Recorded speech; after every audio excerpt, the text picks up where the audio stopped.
మా పక్షాన ఉన్నారు. పొద్దున్నే ఎన్నికల్లో తగిన బుద్ధి చెప్పితే అప్పుడు ఈ కూటమి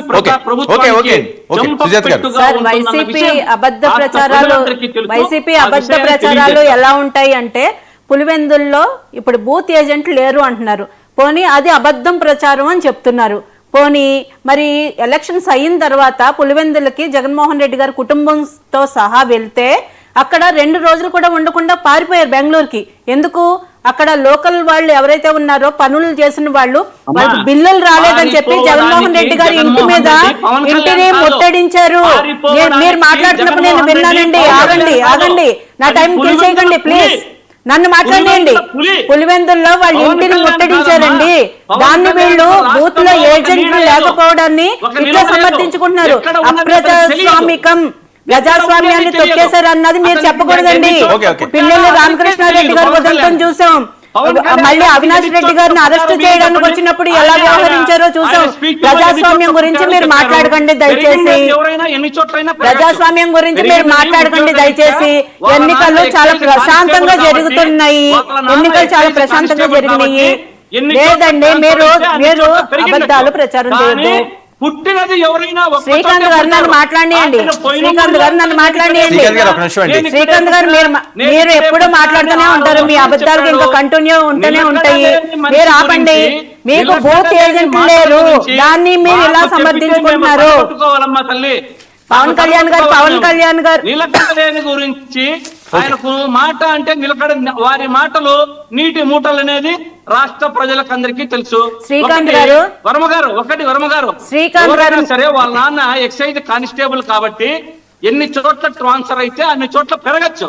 కానీ పుట్టేది వారి దాంట్లో చూపిస్తారు. వారు మాట్లాడిన దాంట్లోనే 6 చోట్ల 7 చోట్ల పుట్టినట్లు చెప్పారు.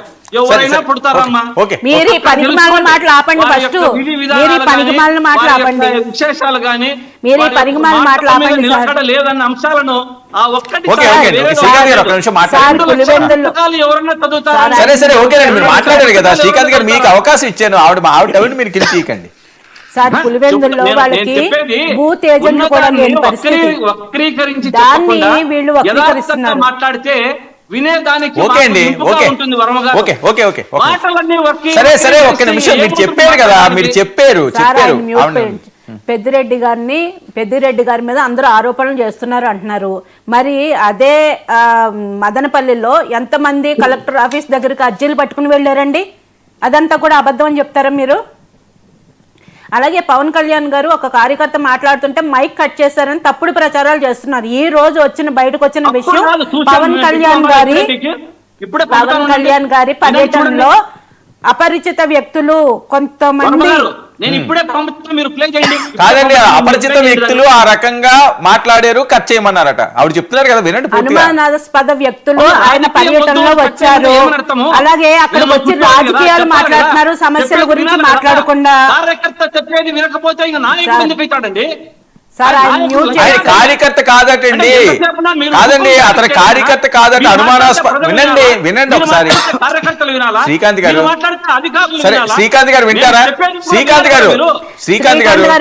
గారు ఆవిడ చెప్పేది ఏంటంటే, ఎవరో గుర్తు తెలియని వ్యక్తి అనాథరైజ్డ్ గా అక్కడికి వచ్చాడు, అందుకని అతనికి ఛాన్స్ ఇవ్వలేదు అన్నది ఆవిడ వెర్షన్. అక్కడ రైతులందరూ సమస్య గురించి మాట్లాడుతుంటే ఆ వ్యక్తి రాజకీయాలు మాట్లాడుతున్నాడు, రాజకీయాలు మాట్లాడడం వేదిక కాదు అని చెప్పి పవన్ కళ్యాణ్ గారు కట్ చేశారు. దాన్ని మీరు తప్పుడు ప్రచారం చేయొద్దు.